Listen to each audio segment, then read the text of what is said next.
and earth. Heavenly Father, grant true wisdom from above. Justice, truth be ours forever. Jamaica, land we love. Jamaica, Jamaica,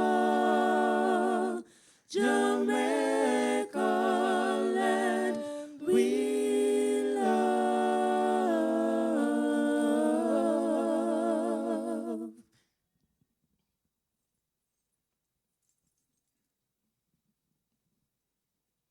Can you bow your heads with me as we pray? Father, we just want to thank you for this land, Jamaica land we love. In spite of what's happening around us, in spite of all the pains and sufferings, we are grateful that you have allowed us the privilege to serve, especially as members of the Kiwanis Club of Kingston, as professionals who have been called to be doctors and serve in other areas, as Christians who are asked to be your brother's keepers. And this evening we invite your presence as we have this very special meeting. Remember those who are sick and going through difficult times. Watch over us, Father, and protect us as we go through this meeting for Christ's sake. Amen. And the objects of Kiwanis International, to give primacy to the human and spiritual rather than to the material values of life, to encourage the daily living of the golden rule in all our human relationships, to promote the adoption and application of higher social, business, and professional standards, to develop by precept and example a more intelligent, aggressive, and serviceable citizenship, to provide through Kiwanis clubs a practical means to form enduring friendships, to render altruistic service, and to build better communities, to cooperate in creating and maintaining that sound public opinion and high idealism which makes possible the increase of righteousness, justice, patriotism, and goodwill. Thank you. You may be seated. For the welcome, official welcome, I invite Vice President Paul Peart. Please welcome VP Paul. Thank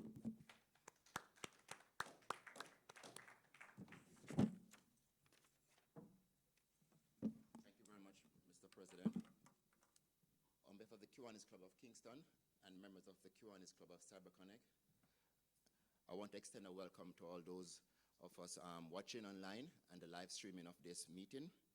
Special welcome also to the members of the Seventh-day Adventist community for logging in and participating in this meeting. We welcome and thank you very much. Also, other Kiwanians who are watching as well, I also welcome you to this meeting. We have two guest speakers. We have our guest speaker here this evening, Dr. Pearson, accompanied by Dr. Jerome Walker. You will be appropriately welcome as the agenda progresses. Thank you very much for joining us and taking time out of your busy schedule to be a part of this meeting. Appropriately, of course, we will move along with the agenda and hand over now to the President. But thanks for those for logging in and participating. Thanks again. Thank you. Thank you, VP. The introduction of the guest speaker, the distinguished President Stuart Spencer. Let's welcome Stuart, DP Stuart. Welcome.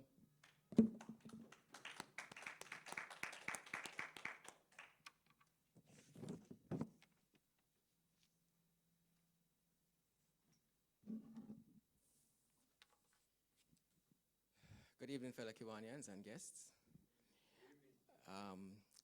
This evening we have with us Dr. Catherine Pearson, who is a senior resident at the University Hospital and a proud graduate of the University of the West Indies, where she completed her medical degree in 2012.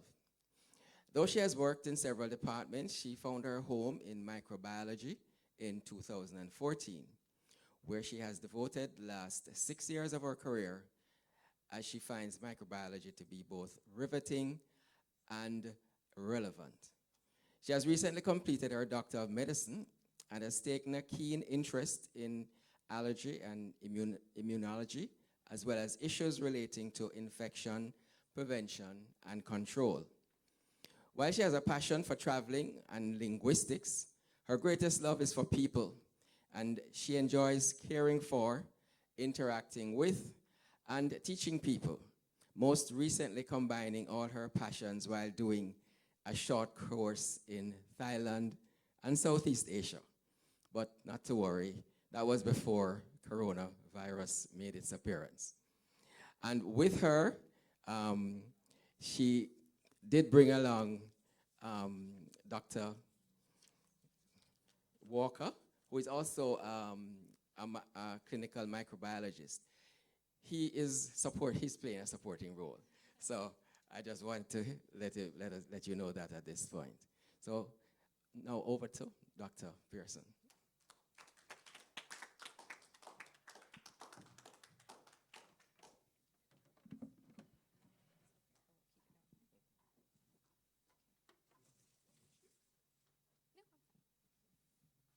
Good evening.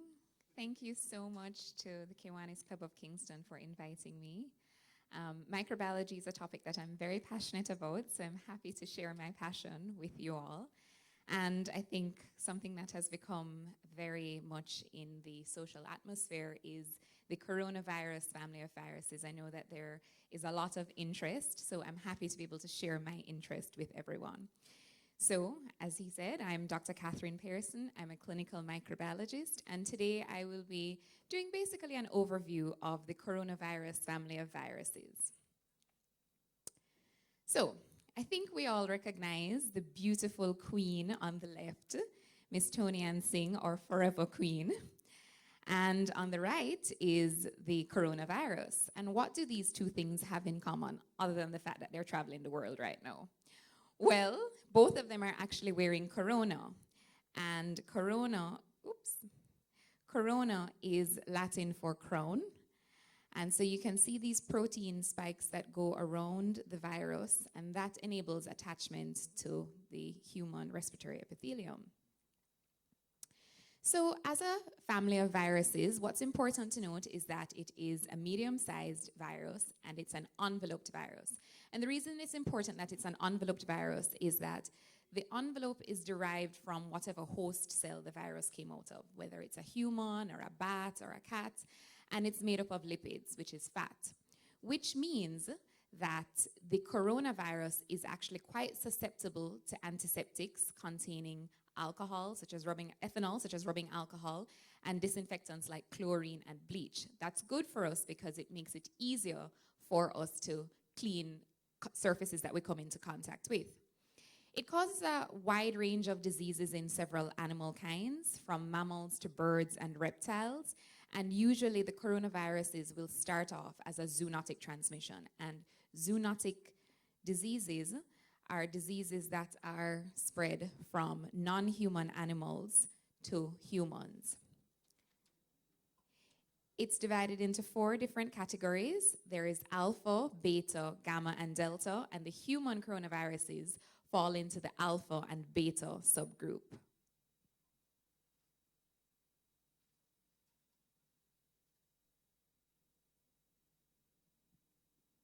One moment.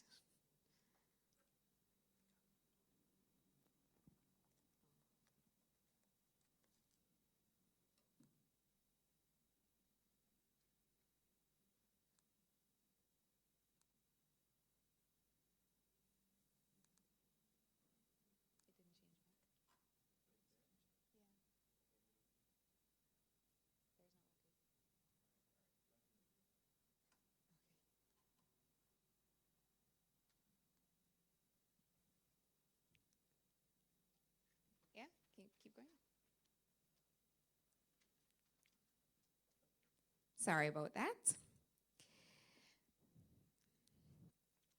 So this is basically a family tree, just the way that you or I have a family tree. This is a family tree of the coronavirus family. And if we look a little closer at the family tree, we'll see that, yes, it does in fact divide into 4 major groups. The group, the gamma in pink and the delta in orange, those are groups that typically affect birds. It causes infectious bronchitis in chickens or in songbirds. And then there are 4 human coronaviruses. Science is really simple. The human coronaviruses have the prefix H for human. So in alpha, there is HCoV229E, HCoV-NL63, and then in the beta group, there is HCoV-HKU1 and HCoV-OC43. And those viruses are actually everywhere. They usually cause the common cold. And so the majority of persons have probably gotten one of those viruses. And I think that's part of the reason why they never got a different name than HCoV229E, because the truth is, if you had a cold last week, you don't go back to work and said, oh, you know, last week I had HCoV229E. You just said I had a cold, right? Where we start to get into problems now is when there was the advent of MERS, which was one of the named coronaviruses, and then what is currently causing our problem is SARS. We'll go a little deeper into these. So just to give some historical perspective, coronaviruses are ubiquitous. They're everywhere. They usually happen in winter, but also happen in fall and spring, and that's in temperate regions, of course, which is on par with the trend to have most respiratory viruses in the so-called cold and flu season. In warmer climates, there is year-round spread of the viruses. There are peaks and troughs, but we do have some amount of year-round spread. It therefore does not preclude the virus from being spread during summer.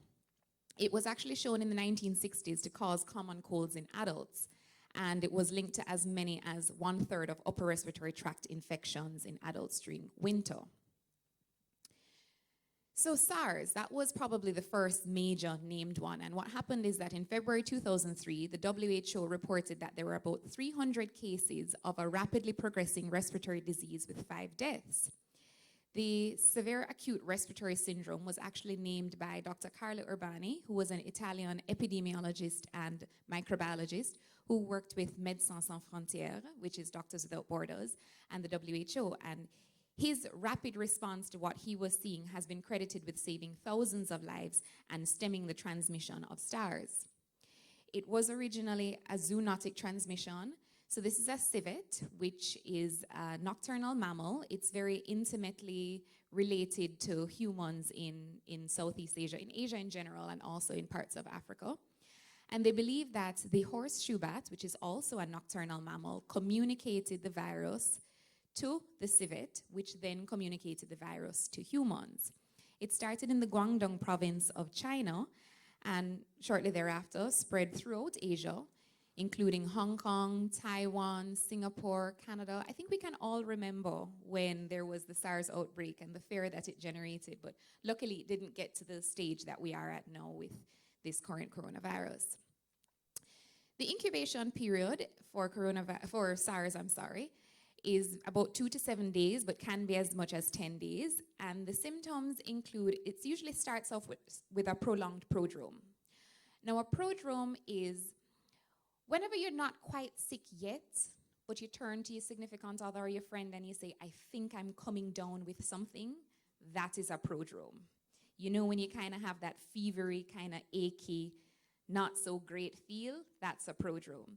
So at that time, in those first 3 to 7 days, there's no upper respiratory symptoms.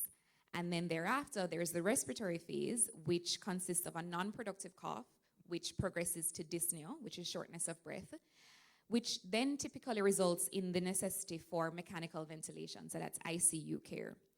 Other symptoms can include diarrhea, chest pain, sore throat, and runny nose.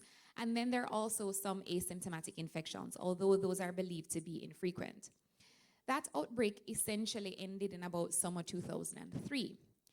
And then about 9 years later, we had MERS, which is the Middle East Respiratory Syndrome. And the index case was that of a man in Saudi Arabia who was admitted with pneumonia and acute kidney injury. Shortly thereafter, there was a second case, a patient in Qatar who had recently returned from Saudi Arabia, and it then spread throughout the Arabian Peninsula.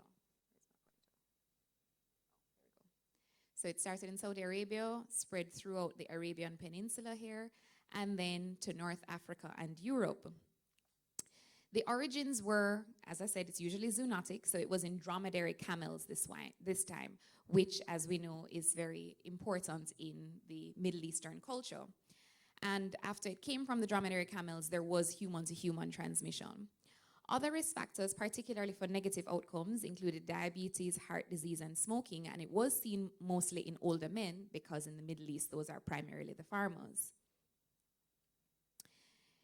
So this was the map generated by the WHO, where we can see in red here, where it started off as camel to human, and then progressively got to human. And the blue areas on the map, so that would be in North Africa, in Europe, in Iran here, and over here in South Korea, those were human-to-human, strictly human-to-human transmissions.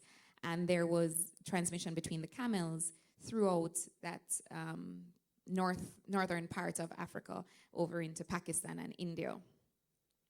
So the incubation period of MERS is about 5 days, although it can range from 1 to 14 days. And the symptoms usually include severe pneumonia, acute respiratory distress syndrome, fever, plus or minus acute kidney injury. Gastrointestinal symptoms can also occur, including anorexia, which is when you just don't really have an appetite, you don't want to eat anything, nausea, vomiting, abdominal pain, and diarrhea. And then more severe symptoms include pericarditis, which is inflammation of the sac around the heart, DIC, which is disseminated intravascular coagulopathy, which is when the blood gets very thin and you're prone to bruising or bleeding from orifices, and shock, which is when essentially your circulatory volume is not sufficient to support your metabolic requirements. Some patients can also have a mild course, just consisting of a dry cough, malaise, myalgia, low-grade fever, shortness of breath, and low oxygen. And then there are also some asymptomatic infections. The last case, well, if you check the WHO website, they still talk about sporadic 1 and 2 persons coming down with MERS, I think even as recently as January of this year, but it's usually quite small numbers, which is why it hasn't gained the infamy that COVID has. So without further ado, COVID. So in about mid-November, towards the start of December, there was the first case of COVID, which they didn't immediately recognize. So it's a very new virus. The virus is just about 3 months old. In December, they noted that there were several cases of respiratory illness, of which 2 out of 8 cases were linked to the Huanan seafood wholesale market. Now in Jamaica, a wholesale seafood market sells seafood. In China, according to Time magazine, it can sell anything from badgers to beavers to the same civets I was talking about before, crocodiles, donkeys, hedgehogs, pangolins, ostrich. It pretty much can sell almost any meat kind. And I presume when you have 1 billion people to feed, you kind of have to diversify your palate. It's important to note that these animals may also have been alive or dead. So then the hospital in Wuhan in China spoke to the Chinese CDC, which is the Center for Disease Control and Prevention, to say that they were noting that a lot of the workers from the seafood market were coming down with pneumonia. So the Chinese CDC kind of had a working definition of pneumonia of an unknown cause towards the end of December. That's when Dr. Li Wenliang, who was an ophthalmologist at the hospital, started discussing in his WhatsApp group with his schoolmates. He said, boy, I'm noticing a lot of these infections. Has anyone noticed them? And he was subsequently arrested for illegal acts of fabricating, spreading rumors, and disrupting social order. They were then forbidden from reporting this externally and were forced to only discuss it internally. And then it wasn't until December 31st that the market was actually disinfected. The vendors were asked to wear masks, and then in early January it was shut down. The WHO has officially renamed the virus Severe Acute Respiratory Syndrome Coronavirus 2, SARS-CoV-2. However, you'll still see COVID-19 because that's the disease caused by the virus, and it stands for coronavirus disease 19. So this is a live map that you can follow online. The link will be available. And it shows this, I kept this picture because this was the day that Jamaica announced that we had our first case. So if you notice, we weren't yet on the map, and it was the 10th of March. And at the time, there were 119,132 cases. And by the following morning, the world had 121,564 cases, and you can see Jamaica is now on the map. The most current figures is that there are 196,640 cases, of which 80,840 have recovered. So that's just under 50%, perhaps maybe 44% or so have recovered. And there have been about 7,894 deaths. If you look here at this bar graph, you'll see how many newly confirmed cases in the red and how many newly recovered cases in the green. So we're increasing in terms of the amount of cases that are recovering, but also I think in part because of a function of the amount of testing that is now being done, tests that are being rolled out and available worldwide, there is also an increase in the actual number that are confirmed. This is a map that you can interact with and play with as you please. Jamaica, when I added this to the PowerPoint presentation, it was 12 cases, but on my way here, the minister had announced that it's actually 13. So the map will be updated shortly, I'm sure. So if you look at this map, there's a trend that you may notice, and this may be a question that people ask. Why is it causing such a problem here and not so much of a problem in Africa and South America? And well, there actually are theories about that. So this is some preliminary data from scientists affiliated with the Global Virus Network. And they've done some weather mapping and some mapping of the disease. And they actually think that the light green bands going into the green bands are going to have the worst amount of the disease at this time. They have actually hypothesized that the virus does have a harder time spreading in warmer climates. So hopefully that will render us some protection. This is very preliminary data. They're still looking into it, nothing confirmed. However, at this time, that is the hypothesis that they're working with. Of course, there are other factors at play that they have to consider, and that time really will tell. So there are perhaps regional differences in the amount of testing that is being done. Maybe America can do 50,000 tests a day or 100,000 tests a day versus Jamaica when, we don't have perhaps that many tests, or we don't have the necessity for that many tests because we don't have as many people as the United States. There are also differences in population densities. There are human factors and viral, genetic, evolutionary, and pathogenetic factors that may come into play. So I'll keep you posted on how that develops. So as I said, it started off as a zoonotic transmission, although as of February 25th, the exact animal or species of animal had not been identified by the WHO. And then thereafter, person-to-person transmission, that's what we're in now. And which is why we're having social distancing. Because whenever you cough, whenever you sneeze, whenever you talk, you release droplets into the air. Droplets are these large particles here, and owing to their size, they usually drop within about 3 feet from you. And if you have the virus and you release a droplet, it usually will only land, as I said, 3 feet, and that would be in the upper respiratory tree of the receiving person. There are, however, aerosols, which are much smaller, as you can see here, 5 micrometers. And owing to their size, they're able to float in the air and travel further, so about 6 feet, even more. And so one of the things that both the CDC and WHO have said is that, yes, we believe the majority of the spread is via droplet spread, so contaminating surfaces with droplets when you cough or sneeze or talk.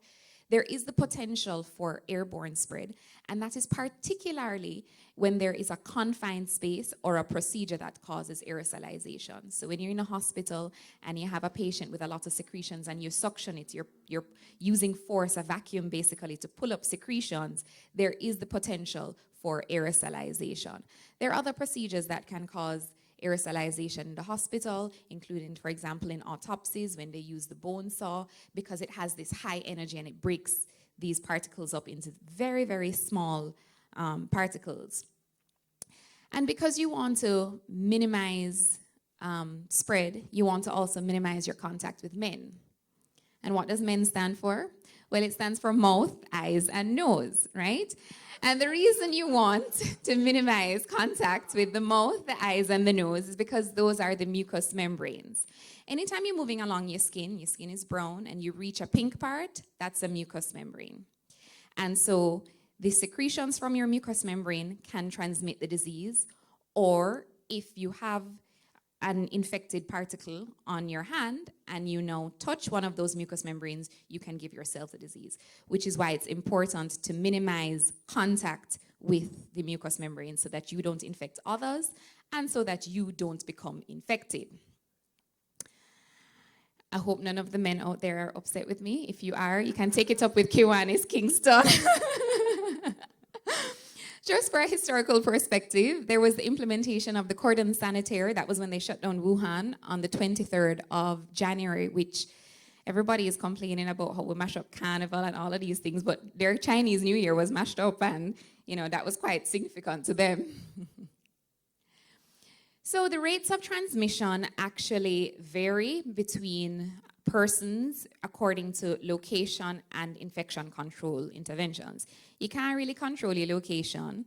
So what we can control, we should control, and that is tight infection control practices.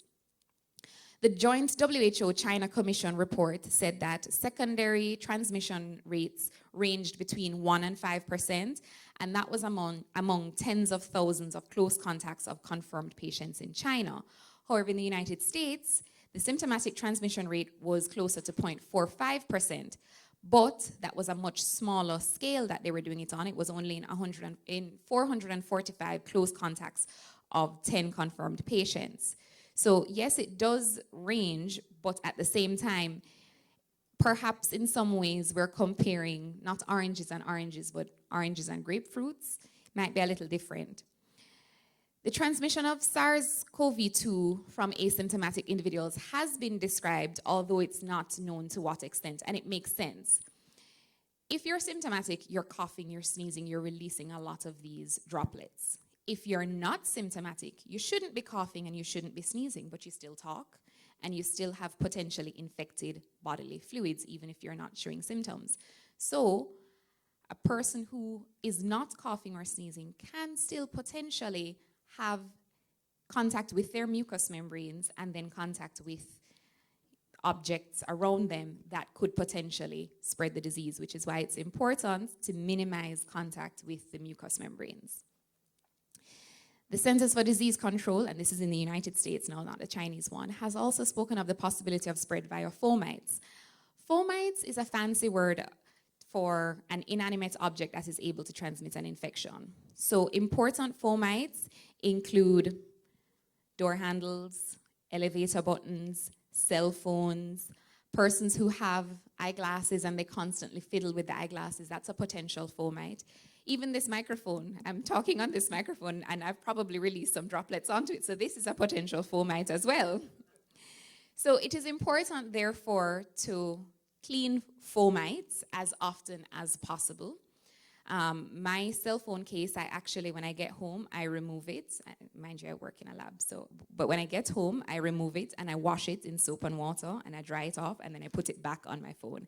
And I did that long before COVID was a consideration. So it's something to consider. I think most cell phones will tell you how you can clean it. If like you go to the Apple or the Samsung website, they'll tell you what you can use to clean it. And I think cell phone wipes are available on like Amazon or you can order them. So The incubation period for COVID is about 1 to 14 days, although it typically is between 5 and 6 days. And many persons will read reports and say, but there was this one person that had it at 23 days. Yeah, that was one person out of 193,000. So there's always going to be, I tell people, well, that virus didn't read the textbook. It never knew that it was supposed to show up between the 1 and the 14 days. True Jamaican style, them show up a week later, right? So when we speak about 1 to 14 days, that is the vast majority. If you have a bell curve, there's always going to be standard deviations. So those extra 20-odd days, those are deviations and those are outliers. And you can't make policies based on outliers, right? Usual symptoms, most people will have, 99% of persons will have a fever. You can also have people having fatigue, anorexia and muscular pain, as well as a dry cough, shortness of breath, sputum production, so that's coming up with cold, and you can see changes on X-ray and CT imaging. You can also have some gastrointestinal symptoms. It's uncommon, but it can include nausea or diarrhea. And it's very important to note that most cases are not severe. 81% are mild. So COVID is not a death sentence, right? 14% will be severe and 5% will be critical. And mild is really defined as having no pneumonia. So you just have the fever and the cough. Severe is when you have pneumonia, and critical is when you have multi-organ dysfunction. There is a role to manage the mild cases, which will be just like a common cold at home. But if you start to have shortness of breath, you're starting to notice that you are becoming a lot more tired, if your lips are becoming blue, that is when it's very important to get to a hospital. However, the ministry has rightfully so said, contact them first so that adequate arrangements can be made to minimize the persons you may now potentially transmit the disease to. It's important to also note that no deaths have been reported thus far among non-critical cases. The case fatality rate is about 3.8%. Actually, I think with the new figures that I put on today, it's closer to 4%. And it usually happens in the elderly or persons with other conditions. You will also have asymptomatic persons. And the recovery time is about 2 weeks in mild cases and 3 to 6 weeks in severe cases. Now, in terms of the social distancing, considering that most persons have it mild, it's important that if you are having mild symptoms, you don't go and get a drink with a friend. You don't go and play dominoes because, boy, we don't have work in the morning. Because you don't know if that friend is going to be the friend who has the severe or the critical disease, or you don't know if that friend is going to leave dominoes with you and go to them grandma's house and kiss up grandma, and she's the one who is going to suffer from it. So it's very important to follow the ministry guidelines, as unpleasant as they may sometimes be, right? Let's talk about specific populations. So SARS-CoV-2 can happen to anyone. This is not a dirty person's disease. This is not a disease of poor or rich people. Idris Elba has SARS-CoV-2, which was personally very hurtful to me. Although middle-aged and older persons are more commonly affected. So the median age range is from 49 to 56 years, and the Chinese CDC said that really about 87% of persons with it fall between 30 and 79 years, with only 2% falling, being less than 20 years. I'm so happy that all of us in here are less than 20, right? Fall into that less than 2% category. Considering that older persons are more affected, there are several recommendations for older persons. So you'd want to, so some countries have actually recommended that the elderly stay home, and that if they need things at the grocery store or the pharmacy, relatives can get them. Some older persons don't have relatives, and so grocery stores may have a specific opening hour for the elderly. They do it in the start of the morning when they've sanitized all the trolleys and everything. And then, you know, us under 20 will deal with the infection thereafter. They've also recommended minimizing close interaction between children who can be asymptomatic and the elderly. So maybe right now at Sunday dinner, we need to warn little Johnny not to run up to grandma and give her the usual snuggles. And then it's important in the elderly to control the other conditions: diabetes, hypertension, good nutrition, that kind of thing. So let me preface what I'm about to say by saying these are small studies. The virus is 3 months old, and we are still learning every day from the virus. But with that being said, there was a study of 18 pregnant patients, and they did not have any transmission to newborns, either while in utero, that's while the mother was pregnant, or during birth.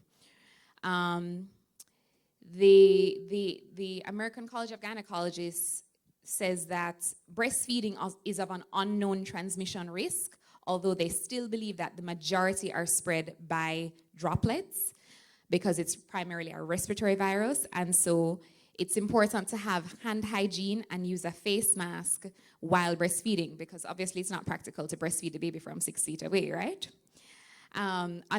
They've also suggested that another individual can breastfeed the baby. I don't know that that's going to be popular in the Caribbean, but those are the options that they lay out. There were 2 newborns that did come down with COVID. One got it at about 17 days, and they believe the transmission was after birth from either the mother or the matron of the nursery, and one was at 36 hours. They're not quite sure how that baby got infected.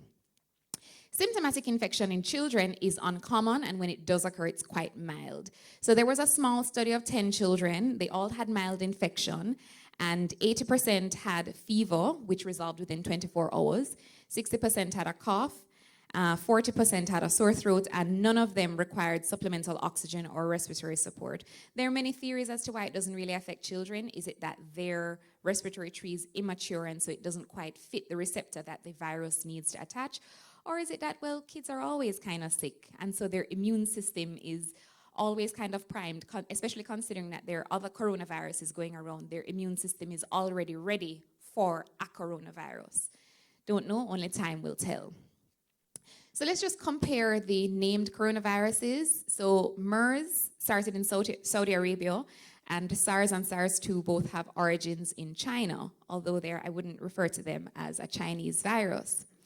Confirmed infections is about 2,400 cases of MERS, and for SARS there were about 8,000 cases, and as of today there are about 197,000 cases of SARS-2. There have been about 850 deaths from MERS, 775 from SARS, and 7,900 from SARS-2 COVID. This puts the mortality rate at 35% for MERS. So MERS is highly fatal. 1 in 3 persons will die from it. And then SARS has a mortality rate of about 10%, and COVID has a mortality rate of 4%. That's not to be ignored. That's not to be minimized. But it certainly is not as bad as some of the other coronaviruses that have made their way around the world. The velocity of the virus is defined as the number of days that it took to infect 1,000 people.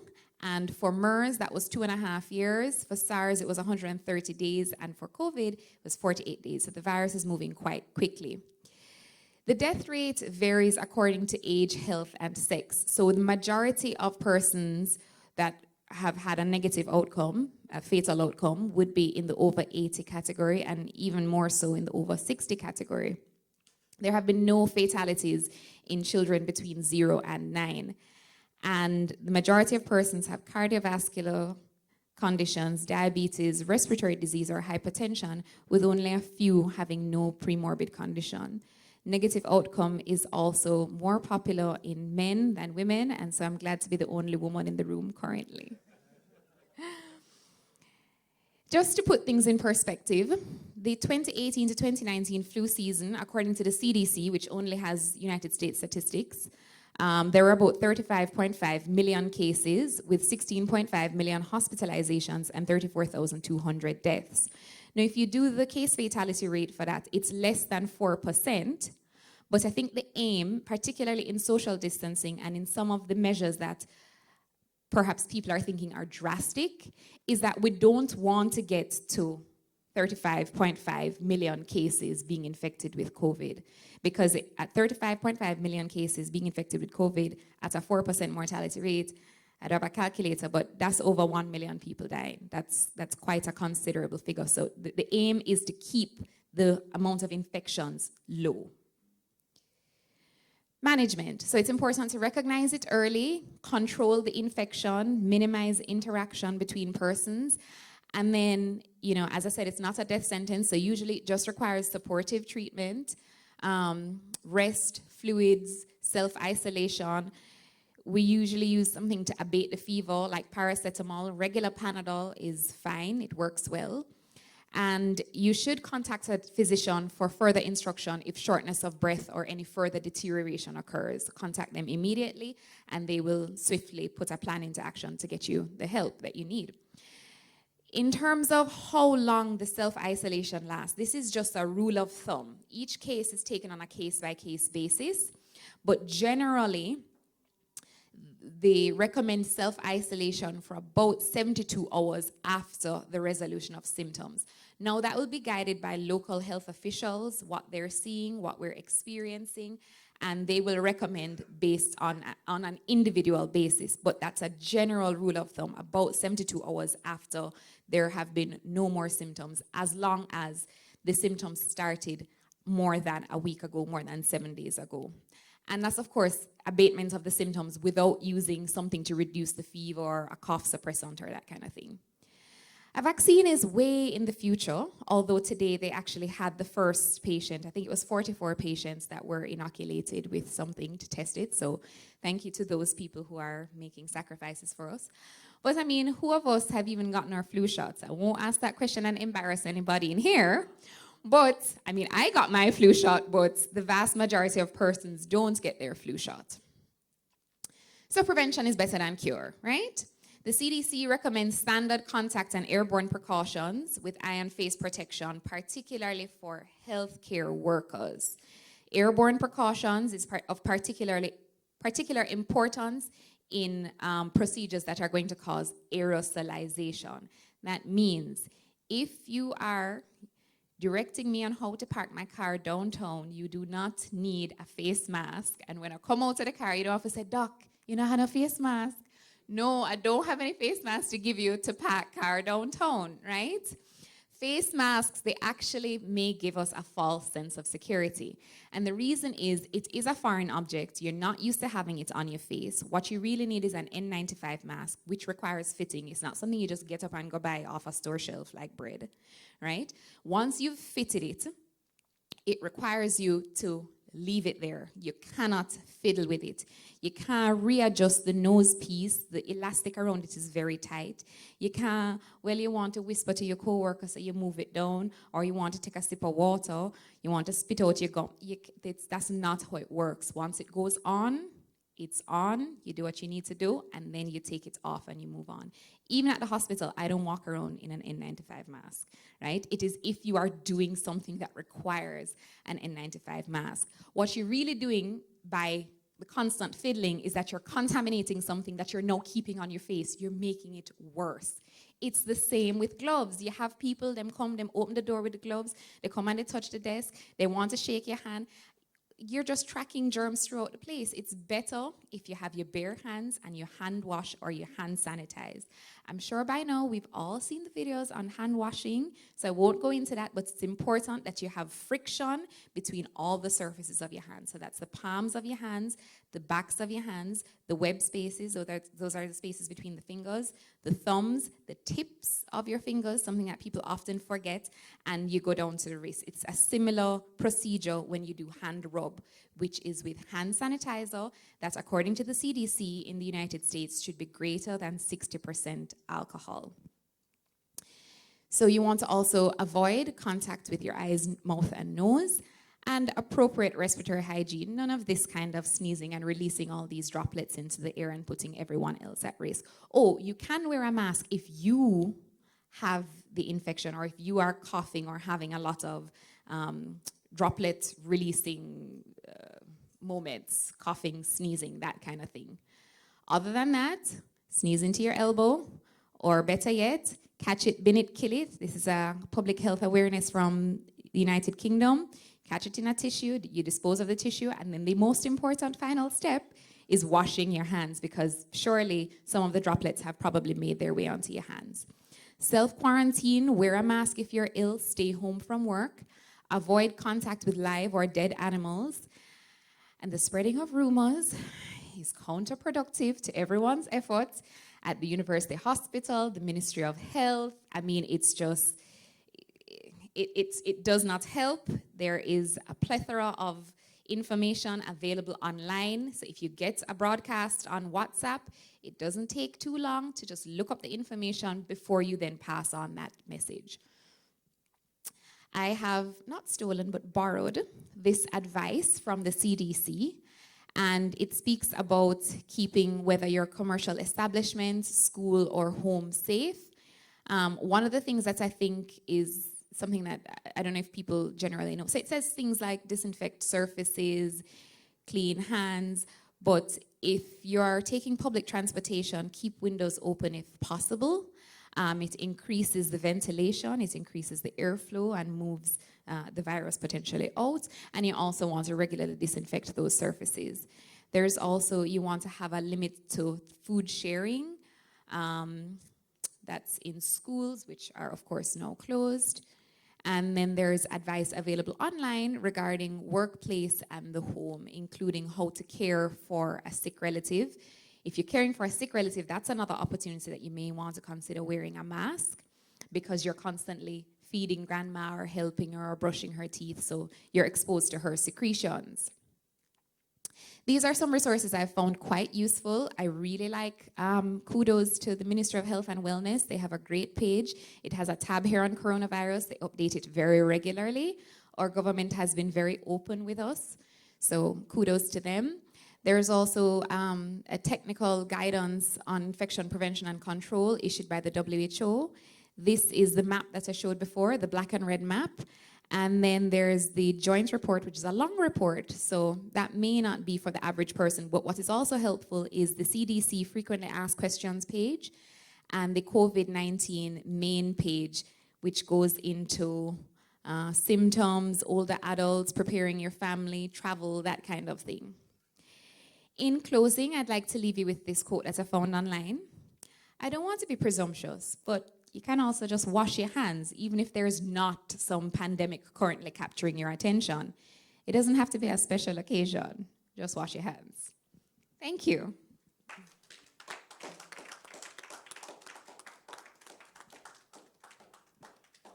Thank you. Thank you, Dr. Pearson. Of course, we're most grateful to you for your presentation, for being here with us, and Dr. Walker. Well, for the questions and answers, it's over to DP Stewart. Dr. Walker, please join us. Okay.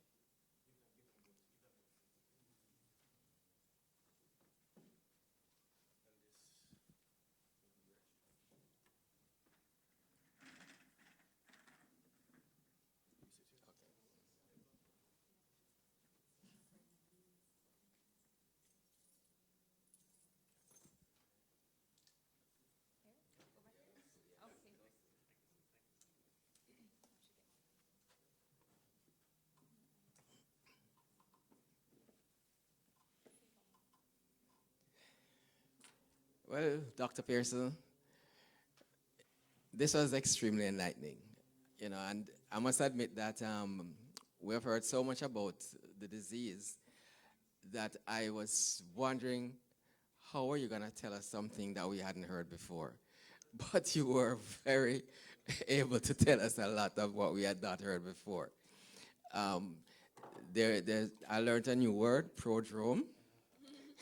And the other one, I'm not sure how to spell it, but you pronounce it fomites. How do you spell that? F-O-M-I-T-E, fomites. I would not have used that. I would have tried it with PH and Y and all that kind of stuff. All right, we do have a few questions. Some you obviously covered in your presentation.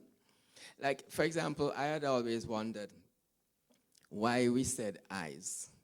Because I thought that the mouth and the nose were pathways to your lungs. And I was saying, but is the eye a pathway to your lungs? And I didn't think so. But now you made it clearer because you said it's from a transmittal point of view why you include the eyes, because it's a mucous membrane. So it's not that you would infect yourself if you rub your eyes, but you might infect somebody else. Is that correct? Potentially. Okay, we got that one. I was reading. You can actually infect yourself if you touch your eyes. Right. The eyes can actually be infected and then track into the respiratory tract. Oh, Yes. Yes. okay, good. So it's both. I saw something recently about Cuba and their use of the drug interferon and how it has been helping to increase your build up your immune system, and they have had some success. Would you want to comment on that, or are you not aware of that? Okay, so there has been some research in many places around the world looking at traditional antiviral medications. Interferon is used very commonly to treat viral infections. And there is some research that is ongoing right now, very preliminary, that there may be some effect, but again, the virus is only about 3 months old, and research into the effectiveness of medications takes rigorous research before you can actually demonstrate their effectiveness. But given how urgent and important this matter is, people are trying their best to accelerate this research, but again, it takes rigorous testing before you can actually say that. I should also mention that interferon is actually something that's made by your body. So your body's natural response to a virus is to produce interferon. So in taking interferon, which is available for other reasons as well, there is potential to improve the response of the body. But at this time, the studies are very preliminary, and I don't think anything definitive yet can be said. You mentioned that we are all reading a lot of stuff on the internet, and sometimes we don't know which one is really which makes sense. I'm going to mention one in particular. I read where the person was saying, if you can't get to a diagnostic center, where they can test you, in other words, if they can't test you, there's a self method that you can use.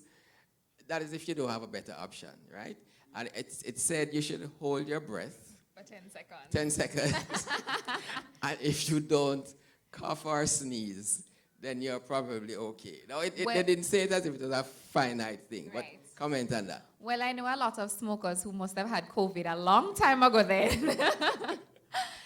There is actually a WHO Mythbusters page. I probably should have added it at the end of my presentation there. And that is one of the myths that they bust, that it's not science-based at all. So, no.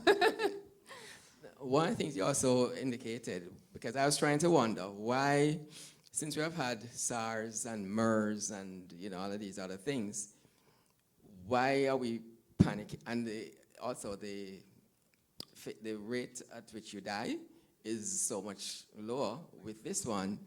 But then when you mentioned the velocity, Yes. that seemed to be the killer. That is the Now, killer. why is this one so much more catchy, if that's what, for lack of a better word? That's a good question. That's $1 million question. I don't know that at this time we can exactly say why this virus is spreading so much more, but I think what this virus goes to highlight is just how much we do not have hygienic practices, just how much people are not used to washing their hands. Like, I'm surprised that people are learning how to wash their hands or are learning to use hand sanitizer between hand washing moments. And perhaps I have a different perspective as a microbiologist and I see the world in microbes.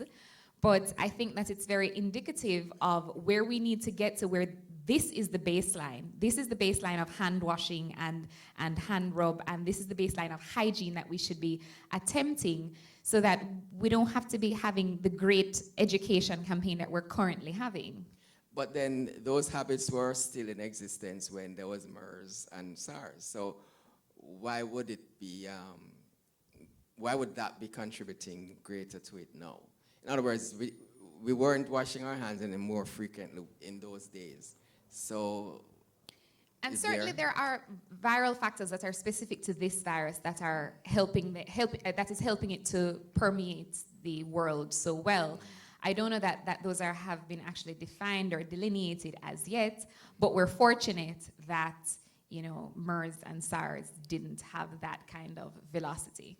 Okay. In reality, that they have been predicting that you will have this kind of spread. And do not forget, we had a flu pandemic just a few years ago, right? And it spread throughout the world very quickly, Yes. and is now circulating as a regular flu virus right now. Yeah. Okay.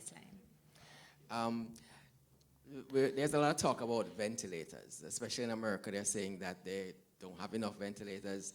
China bought up most of them, and then South Korea bought up most of them, and they're not sure who is going to be able to supply them. What's the situation in Jamaica?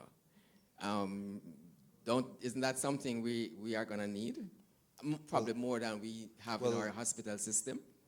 The Ministry of Health is anticipating the need for additional ventilators, and they have been actively acquiring additional ventilator support in the case that we do need it. But, you know, we are a developing nation, so, you know, there's going to be some limitations from that aspect, but they are definitely working assiduously to bolster our already, our current system. Could you describe what the ventilator does and why it is important? So the ventilator essentially assists the respiratory support, or gives respiratory support to a patient who is unable to supply the oxygen demand of the body. So it's a machine that basically is connected to the patient via a tube and will breathe a little bit for the patient, or help them breathe. You did cover this in your presentation because we were told, and we have been told that, well, for example, we are not testing people unless they show symptoms. Now, I don't know if that's because we can't test everybody, so we have to prioritize. Because what you said is that you don't have to have symptoms to be a carrier. So when we elect not to test persons, because even, you know, who are not showing the symptoms, are we missing out on something? So the ability to test, you know, there are factors in terms of the number of tests that may be available. However, the general approach to infectious disease that is spreading is to target those persons who are highest risk, right? So what the government is doing is performing a risk assessment to determine which kind of persons testing is appropriate. And that is the most appropriate strategy to be able to effectively utilize the resources that you have. And remember that the vast majority of persons who will be spreading the infection will be symptomatic persons. It's not, asymptomatic is not going to be the majority of the people who are spreading it. That represents the so-called outliers, the minority. I'd like to ask if there are some members from the floor who would like to ask some questions. Thank you. Thank you, doctors. Can you hear me? Yes. Right. How exposed are our hospital workers? And in terms of the facilities that we do have for testing, are they really limited? But let's deal with the first question first. How about the protection of our hospital workers? So I can't comment on the national preparedness because I'm not actively involved in that. But I can tell you from where I work, there has been a tremendous amount of education and provision for personal protective equipment. There have been engineering changes throughout the hospital to facilitate this kind of infectious disease. And in addition to that, there has been the restriction of the activities within the hospital to prioritize this condition. So there have been many approaches that have been done to augment or support the ability to treat and manage these kind of patients. And I have friends who work in the public sector, and they've told me that, you know, the ministry has come and done the N95 fittings for them, and they've been taught how to don, which is to put on the personal protective equipment, and to doff, which is to take off the personal protective equipment. So everything, I think, is taken in stages, and I think we are progressing as a nation, I would say. Okay, is there anyone else? And You have another? I have another Yeah, question. And for testing, for the facilities, is it limited? Can I go to my regular GP and have the test done, or it has to be directly through the Ministry of Health? So first of all, you should not just be going to a doctor if you suspect you have this infection. You must always call ahead, because you do not want to be exposing anybody along that way to the doctor, including the doctor, right? So that's the first important thing. So if somebody does suspect they have this infection, they need to contact the Ministry of Health through the numbers that they have provided, right? And they have been very well broadcasted, right? And then advice will follow. Based on the protocols that they have, testing will be made depending on that person's risk assessment. I have just been thinking about the length of time that it would take for them to get to me, to get medical attention, but I just have to sit and wait, right? This is a priority, this is a yeah. very high priority situation, so we should not be expecting what we might have experienced in the past. This is of the utmost urgency for our country. Good. Thank you. Thank you very much. Anybody else on the floor? Okay. Oh. Okay, well, let me have a question. Good evening, Doctor. As a Jamaican, I'm told that if you take some Guinean weed and white rum and mix it with some leaf of life, lemon and honey, and make a nice Jamaican flu cocktail, I can fight this. How true is that? Well, doesn't guinea hen weed and white rum cure everything? Okay, so the virus is fairly new, right? So I don't think that there have been many studies looking at homeopathic natural remedies. I'm not one to poo-poo the homeopathic side of things, but with that being said, if you are symptomatic, it's important to go through the steps that we've previously outlined. And if you become more critical, you're having shortness of breath, it is important to, that's not the time to try the Jamaican cocktail. That is the time to definitely contact the ministry and present. With that being said, I am a firm believer that in order to prevent and to cure disease, and we have to build up our bodies. And so I think that includes proper nutrition. I don't have a problem with herbal supplements, but it's not, I don't think that's the end all and be all. The reason it's called a supplement is because it's in addition to whatever. So I think the best thing to do would be to take the science, and if you still want to have the Guinea hen weed, I don't have a problem with that. But don't stay home with your shortness of breath drinking Guinea hen weed expecting a miracle. I don't think that's realistic. Good nutrition though. Yeah. That goes for the garlic as well, because apparently, I don't know, garlic is flying off the shelves. Okay, in wrapping, let me just ask this one. What would you say about say a small business or so on? Are there any kind of precautions? You know, you're gonna have customers coming in. Are there any kind, like people are now spraying your hands with sanitizer when you go into a business place? Are these good practices? And are there any others that you would suggest? Okay, so businesses should be increasing the amount of cleaning of frequently contacted surfaces, so door handles, phones, table surfaces. With regards to the hand sanitizer, I know they're very difficult to come by right now in the country, but as soon as they do become more available, it would be advisable to have some on your person so that you can, you know, when you go somewhere, you can show them that you're using your own personal sanitizer, that they don't feel uncomfortable when you come. But for the time being, perhaps, you know, they may have some availability, maybe that might be a good option for them to do. They should be encouraging their employees to be washing their hands If their employees are sick, they're to be staying home. They're not supposed to be at work. But again, you remember now we are moving into a little bit of a different phase starting tomorrow. So we're going to see much less activity in our businesses in the coming days. Several businesses likely are to close, and employees may be working from home. So we may not have as much activity in businesses for the next few days.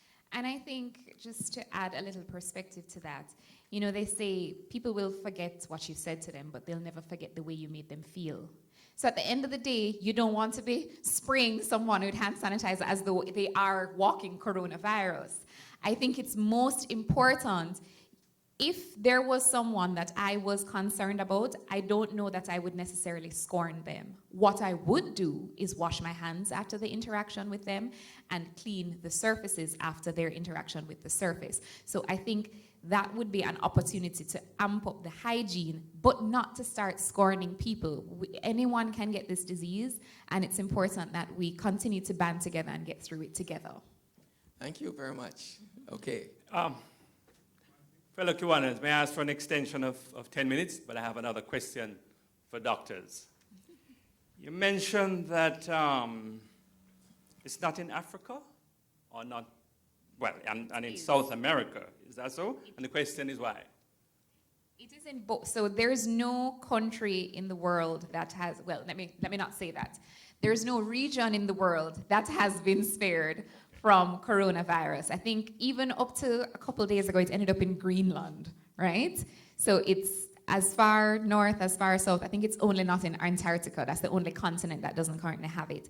So it's not, we're not seeing the high numbers in Africa or in South America, and there are many theories as to why that could potentially be. They are looking at mapping the coronavirus and interposing weather mapping with the coronavirus and looking at perhaps weather changes. Right now, North America is going through winter into spring. South America is going through the opposite. They're going through, are they in summer right now? Yes, they're in summer, soon going to fall. So they're looking at if weather differences, if heat differences make some sort of change, but they're also potentially different population densities. There are viral genetic factors, there are human genetic factors, there are testing factors. If there are 100,000 tests done in the United States and 10,000 tests done in Jamaica, then you're gonna see, you know, a vast difference where that is concerned. So that is not an easy question to just give one answer. It really depends, and we're not sure just yet. Thank you, thank you. And just lastly, is there any demographic data on who has caught this and who are dying? So Dr. Pearson very well described some of the demographic data. Again, elderly persons over 60, typically are at higher risk of either severe or critical illness. Persons who have comorbidities with high blood pressure or diabetes or some underlying respiratory condition. Again, those persons are at higher risk of severe or critical illness. And again, there is some slight increase in the risk for men versus women in terms of the amount of severe or critical illness. But again, it is very early to know what really we're going to see. We really don't know in terms of, for example, if there's going to be any ethnic or racial differences. We don't know yet, for example, if what really might be the picture in the pediatric population. There's so many different reasons why we're not seeing this picture in that age group. But again, it's just 3 months. We have to kind of, let some more information develop before we can make conclusions based on what we're seeing. So invite us back next year. Thank you very much. I have one last question. Sure. You mentioned avoid contact with live or dead animals. And I knew that was going to get me in trouble. I have dogs, I have cats. Okay. How should I handle them? So I should have really clarified or provided a caveat to that. And it's the domestic animals are not shown right now to transmit the infection. Really and truly, the contact of the live and dead animals really refers to the wet markets, the seafood markets in China and that kind of thing. So over here, I think that we should be okay, particularly considering that I don't think our animals are carrying the virus. They have been testing, domestic animals like in the United States, companion animals like dogs and cats, and they have not found the virus in them. Right. Good. Thank you. Thank you. Thank you very much. Thank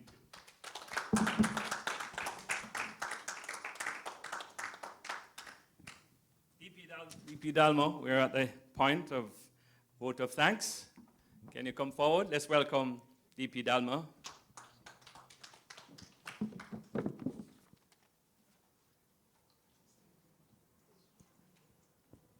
Thank you, President Desmond. Fellow Kiwanians, I consider it a great honor, pleasure, to give the vote of thanks to this wonderful presentation today. I'll start by thanking the East Jamaica Conference of the Seventh-day Adventist Church for allowing us the use of their facilities. And trust me, we have reached thousands of persons this evening. I checked. And really, it's a wonderful opportunity. And I think it's one which we should make better use of in the future to really reach out to the wider society. Kiwanis Club of Cyber Connect, thank you for partnering with us to make this wonderful occasion take place. And most of all, I wish to thank our guest speaker, Dr. Pearson. And please note, hold on, it's the first time we have a guest speaker who became two guest speakers. Right? But we really thank you for what you have done. Obviously, we all learned something very new today about the coronavirus. We also learned about prodrome. How many of us knew of that before? Prodrome, right? I also learned about men. Right? And I will also remember to catch it, bin it, kill it. And most of all, I'll not forget your promise to come back soon.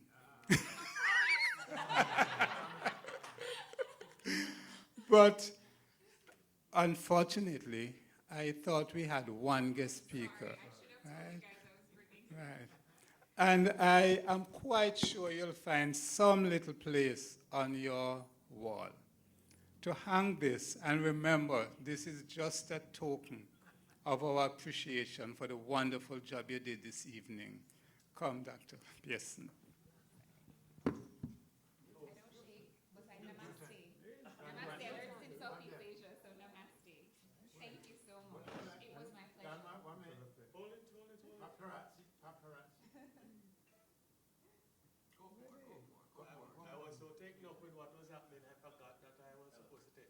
All right, photographer. I was still listening to Dr. Pearson.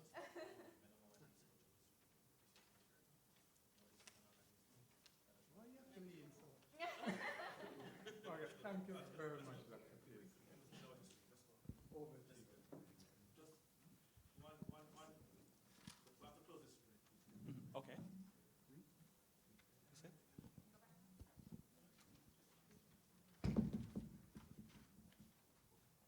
On behalf of the East Jamaica Conference of Seventh-day Adventists, we'd just like to thank the Kiwanis Club of Kingston for partnering with us.